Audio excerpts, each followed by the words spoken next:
નમસ્કાર વિદ્યાર્થી મિત્રો, આજે આપણે ધોરણ 12 માં નવા ચેપ્ટરની શરૂઆત કરી છે. Chapter number 12. ચેપ્ટરનું નામ છે બાયોટેકનોલોજી અને તેના પ્રયોજનો. હવે વિદ્યાર્થી મિત્રો, આ ચેપ્ટર સમજવા માટે તમારે ચેપ્ટર નંબર 11 જે આપણે ભણી ગયા છીએ બાયોટેકનોલોજીના સિદ્ધાંતો તે સમજવું જરૂરી છે. જો એ ચેપ્ટર તમને આવડી જશે તો આ ચેપ્ટરમાં આપણે તેની એપ્લિકેશન વિશે ચર્ચા કરવાની છે કે બાયોટેકનોલોજીનો ઉપયોગ ક્યાં થાય છે તે તમે સરળતાથી સમજી શકશો. તો વિદ્યાર્થી મિત્રો, આપણે આ ચેપ્ટરની શરૂઆત કરી બાયોટેકનોલોજી. બરાબર, તો બાયોટેકનોલોજીનો ઉપયોગ કઈ કઈ જગ્યાએ થાય છે? તો બાયોટેકનોલોજીનો ઉપયોગ એક તો મેડિકલ ક્ષેત્રે કરવામાં આવે છે, એટલે કે ચિકિત્સા શાસ્ત્રમાં તેનો ઉપયોગ કરવામાં આવે છે. તેમજ રોગોના નિદાનની પ્રક્રિયામાં એટલે કે જનીન થેરાપીમાં બાયોટેકનોલોજીનો ઉપયોગ કરવામાં આવે છે. એવી જ રીતના ખેતીમાં જનીનિક રૂપાંતરિત પાકો મેળવવા માટે પણ ઉપયોગ કરવામાં આવે છે. એવી જ રીતના પોષણ મૂલ્ય ધરાવતા ખાદ્ય પદાર્થોના નિર્માણ માટે કરવામાં આવે છે. તેના સિવાય ખોરાકમાં ઉપયોગી ન હોય તેવા ઔષધો મેળવવા માટે પણ બાયોટેકનોલોજીનો ઉપયોગ કરવામાં આવે છે. એવી જ રીતના બાયો રિમિડિએશન, બરાબર, આ શબ્દ તમારા માટે નવો છે. બાયો રિમિડિએશન માં પણ તેનો ઉપયોગ કરવામાં આવે છે. ખાસ કરીને બાયો રિમિડિએશન માં શું કરવામાં આવે છે? જે વેસ્ટ ટ્રીટમેન્ટ માં બાયોટેકનોલોજીનો ઉપયોગ કરવામાં આવે છે. એવી જ રીતના ઉર્જા ઉત્પાદનમાં પણ બાયોટેકનોલોજીનો ઉપયોગ કરવામાં આવે છે. તો આપણે આ ચેપ્ટરમાં ખાસ કરીને જોવા જઈએ તો ચિકિત્સા શાસ્ત્રમાં તેમજ રોગોના નિદાન માટે અને ખેતીમાં બાયોટેકનોલોજીનો ઉપયોગ કઈ રીતે કરવામાં આવે છે તેના વિશે ચર્ચા કરવાની છે. બાકી જે બધા પોઈન્ટ છે જેમ કે બાયો રેમિડિએશન, ઉર્જા ઉત્પાદનમાં બાયોટેકનોલોજી કઈ રીતે ઉપયોગી છે તેની ડિટેલમાં આપણે ચર્ચા કરવાની નથી. તો આપણે થોડીક ચર્ચા કરી નાખી કે બાયો રેમિડિએશન એટલે શું. બરાબર, તમારે આ ટોપિકમાં લખવાનું નથી, ખાલી માત્ર સમજ પૂરતું કે ખાસ કરીને જે વેસ્ટ ટ્રીટમેન્ટ હોય છે, વેસ્ટ ટ્રીટમેન્ટ, હવે વેસ્ટ ટ્રીટમેન્ટ તરીકે તમારે જે કૂડો કચરો હોય અથવા તો જમીનમાં પ્રદૂષિત પાણી હોય તો તેના શુદ્ધિકરણ માટે આ બાયોટેકનોલોજીનો ઉપયોગ કરવામાં આવે છે. કઈ રીતે કરવામાં આવે છે તેની ઘણી બધી પદ્ધતિ છે કે અમુક સૂક્ષ્મજીવો કેવા હોય છે કે તે વેસ્ટ પ્રોડક્ટ હોય તે વેસ્ટ પ્રોડક્ટને શું કરે છે? ખોરાક તરીકે ઉપયોગ કરે છે અને તેને અકાર્બનિક ઘટકોમાં રૂપાંતર કરે છે. એટલે અહીં શું થાય છે કે જે વેસ્ટ પ્રોડક્ટ હોય કે પાણી હોય કે ખોરાક હોય તેમજ પ્રદૂષિત વેસ્ટ સોઇલનો ભાગ હોય તો તે જગ્યાએ બેક્ટેરિયા કે ફૂગ ને છોડી દેવામાં આવે છે અને તે બેક્ટેરિયા કે ફૂગ તેમાં વેસ્ટ પ્રોડક્ટમાં રહેલા ઘટકોને ડીકમ્પોઝ કરે છે અને તે રીતે વેસ્ટનું પ્રમાણ શું થાય છે? ઘટે છે. બરાબર, તો તે પ્રક્રિયાને બાયો રેમિડિએશન તરીકે ઓળખવામાં આવે છે. અમુક સૂક્ષ્મજીવ એવા હોય છે કે જેમાંથી ઉર્જા ઉત્પન્ન કરવામાં આવે છે. બરાબર, તો અહીં બાયોટેકનોલોજી દ્વારા એવા સૂક્ષ્મજીવોને તૈયાર કરવામાં આવે છે કે જેની મદદથી ઉર્જા સર્જનની પ્રક્રિયા થઈ શકે. આના ઉદાહરણ તરીકે ખાસ એક ઉદાહરણ છે કે અમુક સૂક્ષ્મજીવ એવા છે કે જે રાત્રિ દરમિયાન શું કરે છે? ચમકતા હોય છે કે તેની અંદરથી એવી ઉર્જા ઉત્પન્ન થતી હોય છે કે દિવસ દરમિયાન તે સૌર ઉર્જાનો સંગ્રહ કરે છે અને રાત્રિ દરમિયાન જ્યારે અંધાર હોય છે ત્યારે તે ચમકતા જોવા મળે છે. બરાબર, તો એનો મતલબ શું કે તેની અંદર એવું જીન છે કે જે રાત્રિ દરમિયાન વિશિષ્ટ પ્રોટીનનું સર્જન કરે છે અને તેને કારણે તે પ્રકાશિત જોવા મળે છે. તો બાયોટેકનોલોજી દ્વારા તે સૂક્ષ્મજીવમાંથી એ જનીનને અલગ તારવી લેવામાં આવે છે અને તેને વનસ્પતિમાં નાખી દેવામાં આવે છે અને તે વનસ્પતિને જો રોડની સાઈડમાં ઉગાડવામાં આવે તો રાત્રિ દરમિયાન તે વનસ્પતિ પણ શું કરશે? એવા પ્રોટીનો ઉત્પન્ન કરશે. જીન ટ્રાન્સપ્લાન્ટ કરેલું છે એટલે, અને એ પ્રોટીન એ વિશિષ્ટ તરંગ લંબાઈવાળા ઉર્જાનું શું કરે છે? સર્જન કરે છે અને જેને કારણે એ વનસ્પતિ પણ કેવી દેખાય છે? પ્રકાશિત દેખાય છે. તો રાત્રિના સમયે સાઈડના રોડમાં લાઇટ ન હોય પણ આવી પ્રકાશિત વનસ્પતિ એ બાયોટેકનોલોજી દ્વારા તમે કે ઉર્જા ઉત્પન્ન કરતી વનસ્પતિઓ તમે બાયોટેકનોલોજી દ્વારા તમે સર્જન કરી શકો છો, બરાબર, પદ્ધતિ દ્વારા. બીજી ઘણી બધી છે ઉર્જા ઉત્પાદન માટે બાયોટેકનોલોજી કઈ કઈ રીતે ઉપયોગી છે, બરાબર. પણ આપણે આ ચેપ્ટર પૂરતું માત્ર ચિકિત્સા શાસ્ત્રમાં તેમજ રોગના નિદાનમાં અને ખેતીવાડીમાં બાયોટેકનોલોજી કઈ રીતે ઉપયોગી છે તે ચર્ચા કરીશું. હવે બાયોટેકનોલોજીમાં શું કરવામાં આવે છે કે જનીન પરિવર્તિત સજીવોના નિર્માણની પ્રક્રિયા કરવામાં આવે છે. કઈ રીતે કરવામાં આવે છે એ આપણે આગળના ચેપ્ટરમાં ચર્ચા કરી ગયા છીએ, બરાબર. કે ઇન ધ શોર્ટ થોડીક આપણે ચર્ચા કરી નાખી કે કઈ રીતે જનીન પરિવર્તિત સજીવો મેળવવામાં આવે છે. તો રિવાઇઝ એક વખત કરી નાખો. આપણે ઈચ્છિત જનીનનો ટુકડો, બરાબર, કયો છે આ ઈચ્છિત જનીનનો ટુકડો નું અલગીકરણ કરવામાં આવે છે કે આપણે જેમાંથી એ જનીનનો ટુકડો જોઈએ છે તે સજીવના કોષોમાંથી લેવામાં આવે છે, અલગીકરણ કરવામાં આવે છે. ત્યારબાદ તેને વાહકમાં નાખવામાં આવે છે, બરાબર. આ વાહકમાં નાખી દીધો, બરાબર. હવે આ વાહકને કોઈ યજમાન કોષમાં નાખી દેવામાં આવે છે, બરાબર. આ વાહકને સ્થળાંતર કરવામાં આવે છે. હવે તે યજમાન કોષ તરીકે આપણે શું લઈ શકીએ છીએ, બાયોટેકનોલોજીમાં શું લેવામાં આવે છે, કાં તો સૂક્ષ્મજીવ લેવામાં આવે છે, સૂક્ષ્મજીવ તરીકે બેક્ટેરિયા કે ફૂગનો ઉપયોગ કરવામાં આવે છે, કાં તો પ્રાણી કોષ લેવામાં આવે છે, અથવા તો તે વાહકને વનસ્પતિ કોષની અંદર વનસ્પતિમાં ટ્રાન્સફર કરવામાં આવે છે, બરાબર. તો આ રીતે જે સજીવ તૈયાર થાય છે કે જે કોષ તૈયાર થયો છે, બરાબર, વનસ્પતિ તૈયાર થઈ હોય કે પ્રાણી તૈયાર થયું હોય અથવા તો બેક્ટેરિયા તૈયાર થયું અથવા તો ફૂગ તૈયાર થઈ હોય કે જેના જનીનમાં એનું પોતાનું ડીએનએ તો છે જ તે, બરાબર. આ ડીએનએ છે, પણ તેના જનીનમાં કોઈ વધારાનું કૃત્રિમ રીતે આપણે દાખલ કરેલું છે, બરાબર. આ બધી આખી પ્રક્રિયા ક્યાં થાય છે, લેબોરેટરીમાં થાય છે. તો કૃત્રિમ રીતે આ વાહક આની અંદર દાખલ કરેલો છે, બરાબર. તો આ રીતે કૃત્રિમ રીતે પરિવર્તિત કરવામાં આવતા સજીવોને શેના તરીકે ઓળખવામાં આવે છે, જનીન પરિવર્તિત સજીવો તરીકે ઓળખવામાં આવે છે.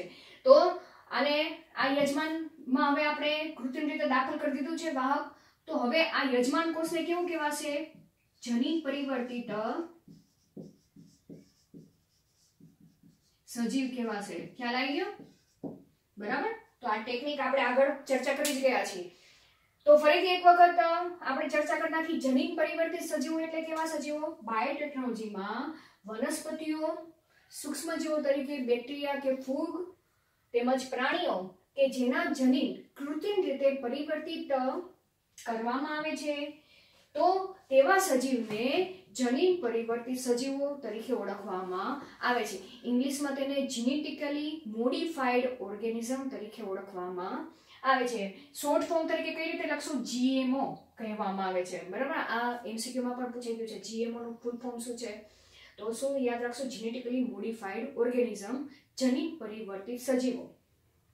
હવે આ રીતે જો જનીન પરિવર્તિત સજીવો મેળવવામાં આવે છે, બરાબર, તો તેનો ઉપયોગ ક્યાં કરવામાં આવે છે, તો તેનો ઉપયોગ બાયોફાર્માસ્યુટિકલ કંપનીઓ છે ત્યાં તેનો ઉપયોગ કરવામાં આવે છે કે ત્યાં જુદી જુદી દવાઓ અથવા તો વેક્સિન મેળવવામાં તેનો ઉપયોગ કરવામાં આવે છે. એવી રીતના જૈવિક પદાર્થોના ઔદ્યોગિક સ્તરે ઉત્પાદન કરવામાં તેનો ઉપયોગ કરવામાં આવે છે. જૈવિક પદાર્થો એટલે કે માનવ કલ્યાણ હેતુની પ્રોડક્ટો મેળવવામાં જનીન પરિવર્તિત સજીવોનો ઉપયોગ કરવામાં આવે છે, પણ ઔદ્યોગિક સ્તરે કીધું છે, બરાબર. આ યાદ રાખવાનું છે.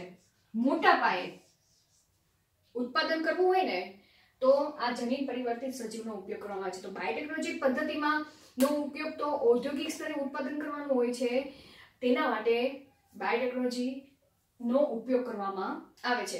હવે આપણે આગળ આ ચેપ્ટરમાં ચર્ચા કરી કે અન્ન ઉત્પાદનમાં ખેતી ઉત્પાદનમાં અને તેના સિવાય ચિકિત્સા શાસ્ત્રમાં, બરાબર, બાયોટેકનોલોજીનો ઉપયોગ વિશે આપણે ચર્ચા કરશું.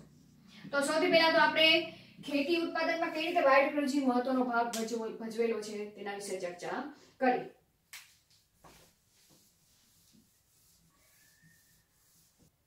હવે બાયોટેકનોલોજીમાં ખેતીવાડીમાં કઈ રીતે તે ઉપયોગી છે તેના વિશે આપણે ચર્ચા કરીશું.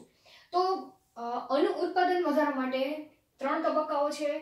કાં તો તમે એગ્રોકેમિકલ આધારિત ખેતીવાડી કરો, કાર્બનિક ખેતીવાડી દ્વારા તમે પાક ઉત્પાદન વધારી શકો, તેમજ જનીનિક ઇજનેરી પાકો આધારિત ખેતી કરો તો તમે અન્ન ઉત્પાદન વધારી શકો છો. હવે દરેકના ફાયદા અને ગેરફાયદા બંને હોય છે.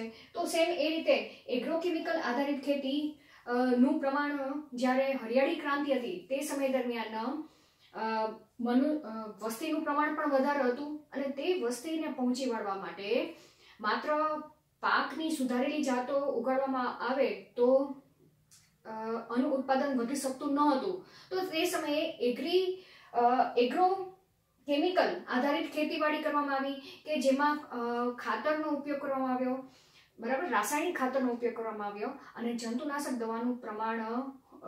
જંતુનાશક દવાઓનો ઉપયોગ કરીને એગ્રોકેમિકલ ખેતીવાડી કરવામાં આવી અને વધતી જતી વસ્તીમાં અન્ન પુરવઠો પૂરો પાડવામાં આવ્યો. પરંતુ ખેડૂતો માટે અમુક સમય બાદ ખેડૂતો માટે જે આ એગ્રોકેમિકલ આધારિત ખેતીવાડી તેને પોસાય તેમ ન હતી, બરાબર.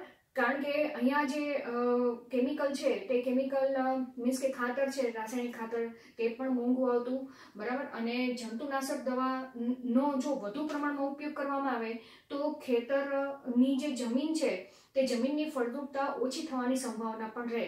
તેની સાથે સાથે જોવા જઈએ તો આ જે એગ્રોકેમિકલ રાસાયણિક ખેતીમાં જે જંતુનાશક દવાનો ઉપયોગ કરવામાં આવે છે તે જંતુનાશક દવા તે વનસ્પતિને નુકસાન પહોંચાડતા કીટકોને શું કરતા હતા, સંપૂર્ણપણે નાશ કરે છે. જેને કારણે જે આખી જે આહાર શૃંખલામાં તેના ઉપર આધારિત જે સજીવો છે તે સજીવોનું પ્રમાણ પણ, તેનું જીવન પણ, અસ્તિત્વ નાશ પણ થઈ શકે, બરાબર. કે અમુક જાતિના જે સજીવો છે તે સજીવોની જાતિઓ નષ્ટ થવાની સંભાવના રહી શકે, બરાબર. તો આ એગ્રોકેમિકલ આધારિત ખેતીવાડીથી બચવા માટે ખેડૂતોને કોઈ બીજો ઓપ્શન હોઈ શકે કે તે બીજી ખેતી કરી શકે, બરાબર. તો તેના માટે એક ઓપ્શન છે કાર્બનિક ખેતીવાડી તરફ ખેડૂતો અન્ન ઉત્પાદન વધારી શકે. તો કાર્બનિક ખેતી શું છે એ પણ આપણને ખબર છે, તે આપણે આગળના ચેપ્ટરમાં ચર્ચા કરી ગયા છીએ કે ઓર્ગેનિક ખેતી તેને તરીકે ઓળખવામાં આવે છે. તો ઓર્ગેનિક ખેતીમાં શું કરવામાં આવે છે, જે વેસ્ટ પ્રોડક્ટ હોય છે તે વેસ્ટ પ્રોડક્ટનો ઉપયોગ કરીને તેને ડીકોમ્પોઝ કરીને ત્યારબાદ તે ખાતરનો ઉપયોગ કરવામાં આવે છે અને તેના દ્વારા તે ખેતીને આપણે ઓર્ગેનિક ખેતી તરીકે ઓળખીએ છીએ, બરાબર. પરંતુ આ પણ શું છે, લાંબો સમય લે, બરાબર. અને તેનીથી જે અન્ન ઉત્પાદન થાય છે તે અન્ન ઉત્પાદન પૂરતા પ્રમાણમાં પહોંચી શકે તેમ ખેડૂતો કરી શકતા નથી. તો છેલ્લું ઓપ્શન છે કે જો જનીન ઇજનેરી પાકો આધારિત ખેતી કરવામાં આવે તો અન્ન પુરવઠો તેમજ સુધારેલા પાકો પણ આપણે મેળવી શકીએ. તો જનીનિક ઇજનેરી પાકો આધારિત ખેતી કરવા માટે બાયોટેકનોલોજીનો ઉપયોગ કરવામાં આવે છે કે આ પ્રયોજનનો ઉપયોગ કરવામાં કઈ રીતે કરવામાં આવે છે. તો આગળ આપણે ચર્ચા કરી ગયા કે બાયોટેકનોલોજી દ્વારા જીનેટિકલી મોડિફાઈડ ઓર્ગેનિઝમ સજીવ મેળવવામાં આવે છે. ભલે તે વનસ્પતિ મેળવી શકો, પ્રાણી મેળવી શકો, બેક્ટેરિયા મેળવી શકો, ફૂગ મેળવી શકો, જેનો ઉપયોગ જુદા જુદા પ્રયોજન હેતુ માટે કરી શકાય છે ઔદ્યોગિક ક્ષેત્રે, બરાબર. તો જીનેટિકલી મોડિફાઈડ વનસ્પતિ કે જનીન પરિવર્તિત વનસ્પતિ બાયોટેકનોલોજી દ્વારા મેળવવામાં આવે છે અને જેના જે કઈ રીતે ઉપયોગી થઈ શકે તો તેના વિશે આપણે ચર્ચા કરી. જો જનીન પરિવર્તિત વનસ્પતિ મેળવવામાં આવે તો તે વનસ્પતિના જે પાકો છે તે જૈવિક તાણ સામે રક્ષણ મેળવી શકે છે. કે ભલે ગમે એટલી ઠંડી હોય કે ગરમી હોય કે જમીનમાં ક્ષારતાનું પ્રમાણ વધારે હોય કે પાણીની અછત હોય તો જનીન પરિવર્તિત વનસ્પતિ એવી તૈયાર કરવામાં આવે છે કે તે આ બધી જ બાબતોનો શું કરે, સામનો કરી શકે અને તેની સામે તે પોતાનું અન્ન ઉત્પાદન પણ ખેડૂતો વધારી શકે.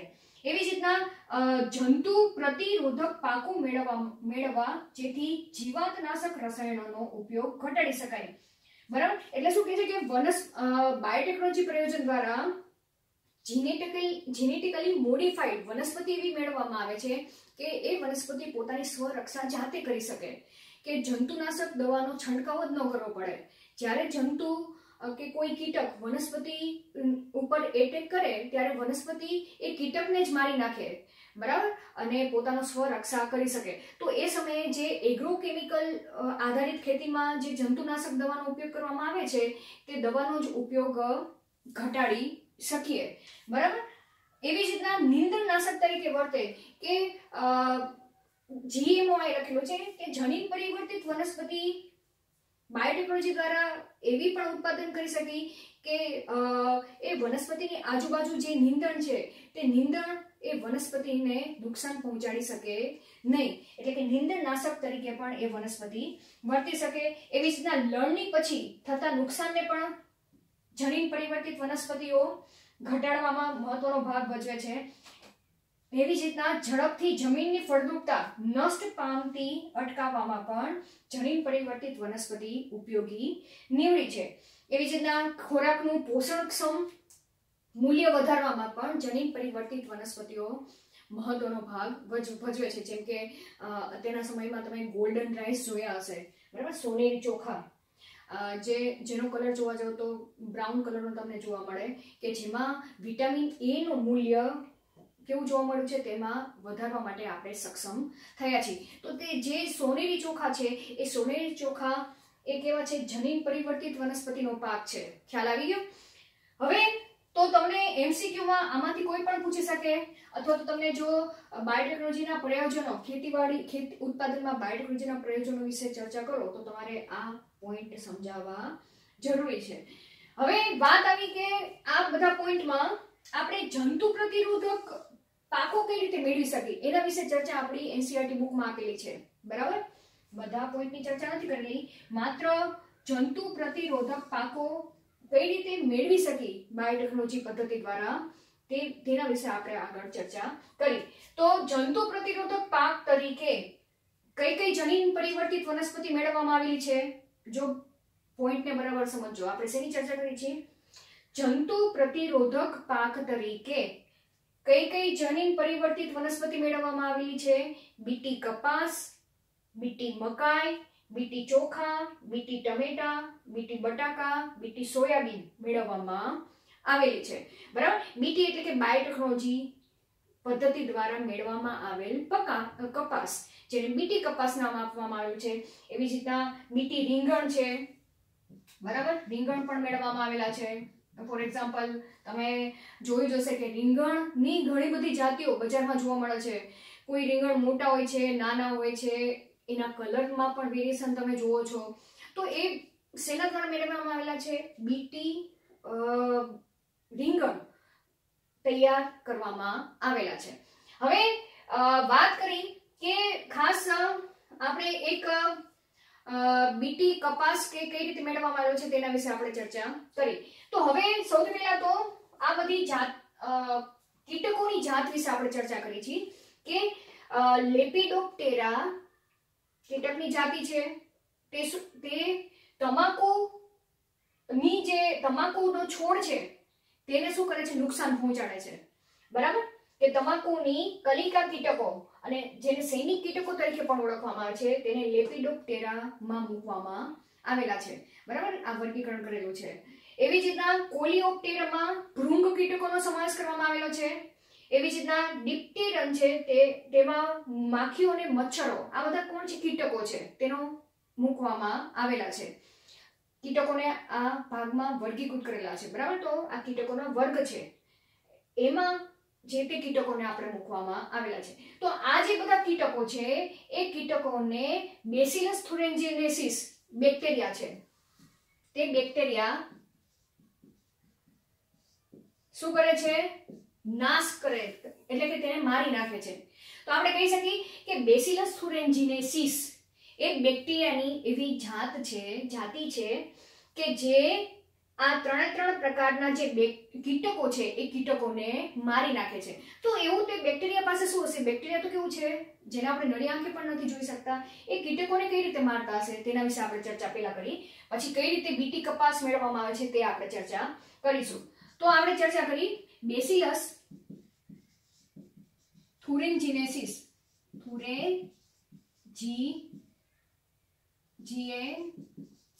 બરાબર. જેની અંદર વિશેષ પ્રકારનું જનીન આવેલું હોય છે કે જે નિષ્ક્રિય પ્રોટીન ઉત્પન્ન કરે છે. બરાબર, કેવું પ્રોટીન ઉત્પન્ન કરે છે? નિષ્ક્રિય પ્રોટીન્સ. બરાબર, નિષ્ક્રિય પ્રોટોક્સિન. બરાબર, પ્રોટોક્સિન એટલે પ્રોટીન અંતે. બરાબર, ઉત્પન્ન કરે છે. હવે આ નિષ્ક્રિય પ્રોટોક્સિન શું કરે છે કે તે કીટકને શરીરમાં દાખલ થાય છે અને તેનું આંતરડું છે ત્યાં આંતરડામાં તે આ પ્રોટીન સક્રિય સ્વરૂપમાં રૂપાંતર થાય છે. એટલે હું શું કહેવા માંગુ છું કે જ્યારે આ બેક્ટેરિયા કીટકના શરીરમાં દાખલ થાય છે, બેક્ટેરિયા દાખલ થાય ત્યારે, બરાબર, આપણે અહીંયા હું આખી પ્રક્રિયા લખી નાખું. બરાબર, કઈ રીતે કીટકનો નાશ થાય છે કે સૌથી પહેલા આ બેક્ટેરિયા છે એ બેક્ટેરિયા કીટકોના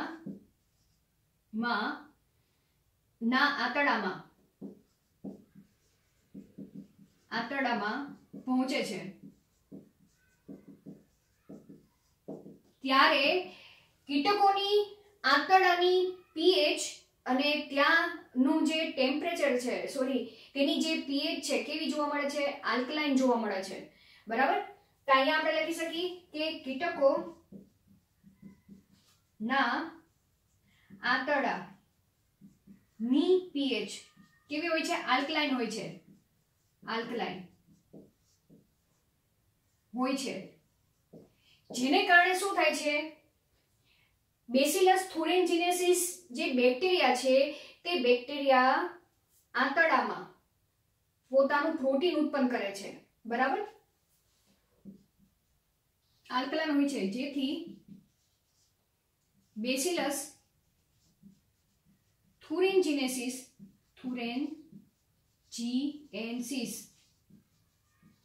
બેક્ટેરિયા પહેલા તો કેવું પ્રોટીન ઉત્પન્ન કરે છે? નિષ્ક્રિય પ્રોટીન ઉત્પન્ન કરે છે. બરાબર, ત્યાં આંતરડામાં જઈને તે પહેલા પોતાની અંદર, એટલે કે બેક્ટેરિયા પોતાની અંદર નિષ્ક્રિય પ્રોટીન ઉત્પન્ન કરે છે. આંતરડાની પીએચ કીટકોના આંતરડાની પીએચ કેવી છે? આલ્કલાઇન છે.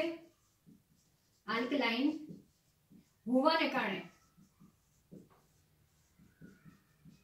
જે નિષ્ક્રિય પ્રોટીન છે, નિષ્ક્રિય પ્રોટોક્સિન, આને આપણે નિષ્ક્રિય પ્રોટોક્સિન કહીશું. બરાબર, પ્રોટીન ને પ્રોટોક્સિન આપણે ચોપડીમાં શબ્દ વાપરેલો છે, પ્રોટોક્સિન. સેવા રૂપાંતર પામે છે? સક્રિય પ્રોટીનમાં રૂપાંતર પામે છે. બરાબર, અને આ જે સક્રિય પ્રોટીન છે તે કેવું છે? ઝેરી છે. બરાબર, જે ઝેરી છે. અને આ પ્રોટીન કેવું હોય છે? સ્ફટિકમય હોય છે. સ્ફટિકમય. બરાબર, અને કેવું હોય છે? ઝેરી હોય છે, જેને કારણે આ જે પ્રોટીન છે તે કીટકોની જે આંતરડાની દિવાલ છે, આંતરડાની દિવાલનું જે અધિચ્છદીય સ્તર છે ત્યાં છિદ્ર કરી દે છે. અને છિદ્ર થઈ ગયા બાદ કીટકોનું તો આંતરડું કેવું થઈ ગયું? છિદ્રવાળું થઈ ગયું. એટલે કે કીટક પણ શું થઈ જશે? મૃત થઈ જશે, એટલે કે મરી જશે. બરાબર, ઝેરી છે જે કીટકો ના આંતરડામાં શું કરે છે? છિદ્ર કરે છે. બરાબર, અને કીટક શું થાય છે? મૃત પામે છે. બરાબર, તો આટલી પ્રક્રિયા તમને યાદ હોવી જોઈએ કે કીટકો, આ જે બધા કીટકો છે એ કઈ રીતે મૃત પામે છે કે બેસિલસ થુરિન્જિનેસિસ જે બેક્ટેરિયા છે તે બેક્ટેરિયા આ કીટકોના શરીરમાં દાખલ થાય છે ત્યારે બેસિલસ થુરિન્જિનેસિસ જે બેક્ટેરિયા છે તે પોતાની અંદર નિષ્ક્રિય પ્રોટોક્સિન નું પ્રોટીન બનાવે છે. પણ કેવું હોય છે? પેલા બનાવે છે ત્યારે તે નિષ્ક્રિય હોય છે, પરંતુ કીટકોનું જે આંતરડું છે તે આંતરડાની પીએચ કેવી છે? આલ્કલાઇન છે, જેને કારણે આ નિષ્ક્રિય પ્રોટોક્સિન એ સક્રિય પ્રોટીનમાં રૂપાંતર પામે છે અને આ પ્રોટીન એ કેવું કીટકો માટે ઝેરી બને છે. કેમ ઝેરી બને છે? કારણ કે આ પ્રોટીન એ સ્ફટિકમય હોય છે અને તે કીટકોનું જે આંતરડાની જે અધિચ્છદીય સ્તર છે ત્યાં છિદ્ર ઉત્પન્ન કરે છે. એટલે કે આંતરડાનો શું કરે છે? કચરો કરી નાખે છે અને જેને કારણે કીટક મૃત પામે છે. તો આ જે બેસિલસ thuringiensis એ કોના માટે નુકસાનકારક છે? કીટકો માટે નુકસાનકારક છે. તો જો હવે આ જ કીટકો વનસ્પતિને નુકસાન પહોંચાડે છે, ફોર એક્ઝામ્પલ આ જ કીટકો વનસ્પતિને નુકસાન પહોંચાડે છે, તો આ કીટકોને મારવા માટે આપણે આ બેક્ટેરિયાનો ઉપયોગ બાયોટેકનોલોજીમાં કરવામાં આવ્યો. બરાબર? શું કરવામાં આવ્યું કે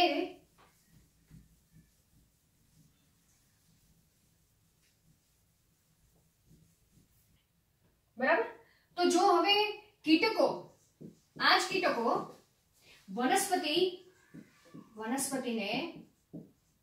નુકસાન પહોંચાડે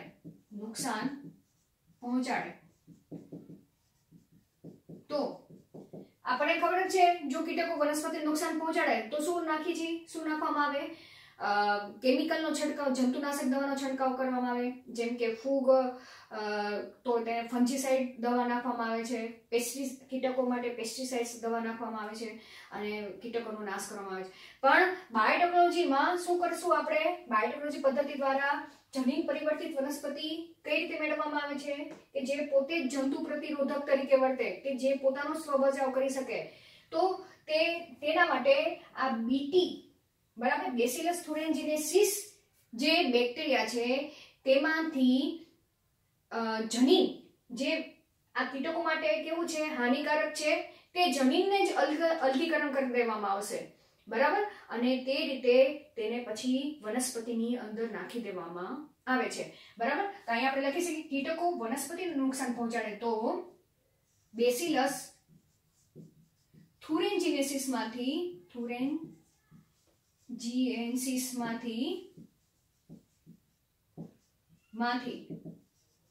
કીટકો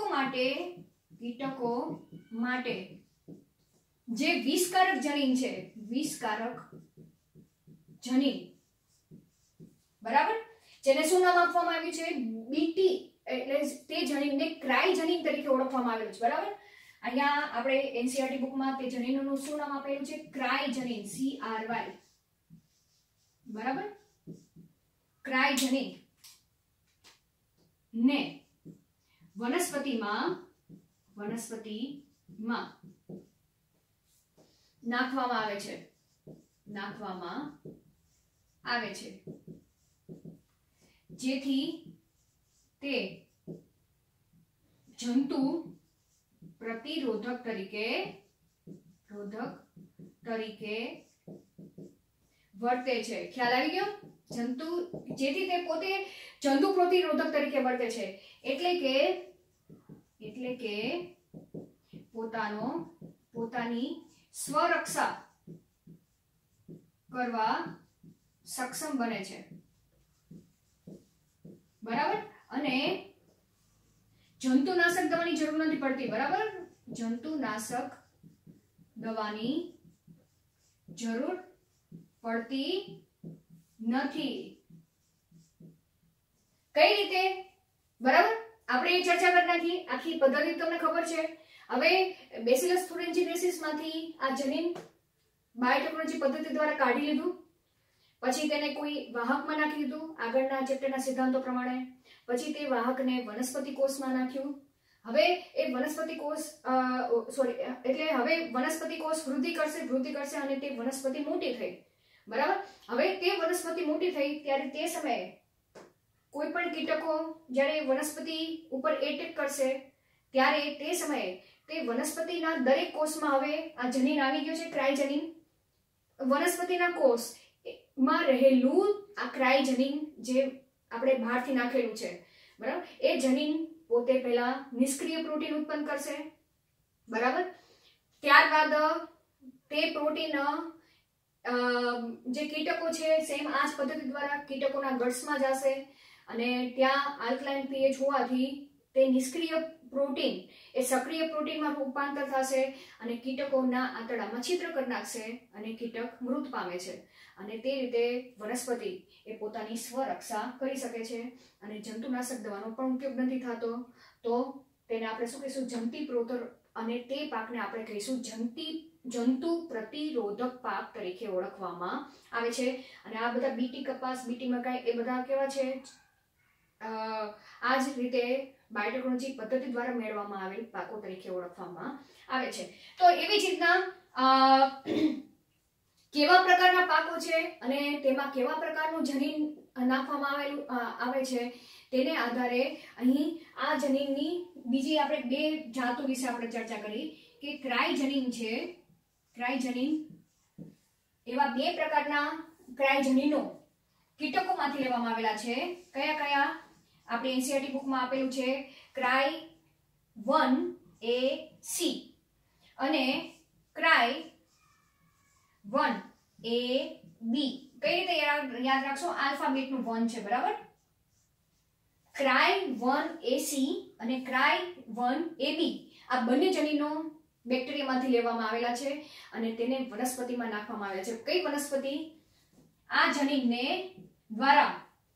જનીનને કપાસના છોડમાં નાખવામાં આવેલા છે બરાબર અને એ રીતે જે કપાસ મેળવવામાં આવેલું છે તેને બીટી કપાસ કહેવામાં આવે છે ખ્યાલ આવી ગયો તો કપાસ માં નાખવામાં આવેલું છે હવે આ જનીન એ કપાસમાં કયા કીટકો સામે રક્ષણ મેળવવામાં મદદ કરે છે તો બોલવોર્મ તો કપાસના બોલવોર્મ માટે કરવામાં આવે છે ઉપયોગ કરવામાં આવે છે બરાબર કરવામાં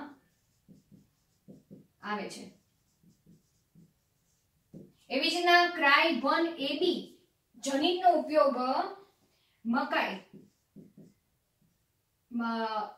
મકાઈમાં છિદ્ર પાડનારા કીટકો સામે રક્ષણ મેળવવામાં બરાબર તો આપણી ઇંગ્લિશ તરીકે નામ રાખી તો કોર્ન બોરર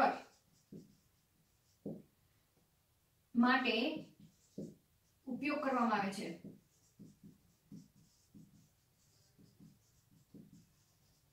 બરાબર અને આ રીતે જે મકાઈ મળેલી છે તે મકાઈને બીટી મકાઈ કહેવામાં આવશે અને આ રીતે જે કપાસ મળેલું છે તેને બીટી કપાસ કહેવામાં આવશે બરાબર તો આ જનીનના નામ તમારે યાદ રાખવાના છે ક્રાય 1AC જનીનનો ઉપયોગ કપાસના ની વનસ્પતિમાં કરવામાં આવે છે અને એ રીતે જે કપાસ મેળવવામાં આવે છે તે કપાસને બીટી કપાસ તરીકે ઓળખવામાં આવે છે તો આ રીતે આપણે જંતુ પ્રતિરોધક પાક જે મેળવી છે તે પાકની આગળ શું તમારે લખી નાખવાનું બીટી લખી નાખવાનું બરાબર અને તે કઈ પદ્ધતિ દ્વારા કરવામાં આવે છે તે આપણે ચર્ચા કરી ગયા બરાબર ઓકે હવે આગળના લેક્ચરમાં આપણે ઔષધિક ક્ષેત્રે કઈ રીતે બાયોટેકનોલોજીનો ઉપયોગ કરવામાં આવે છે તે ચર્ચા કરીશું થેન્ક યુ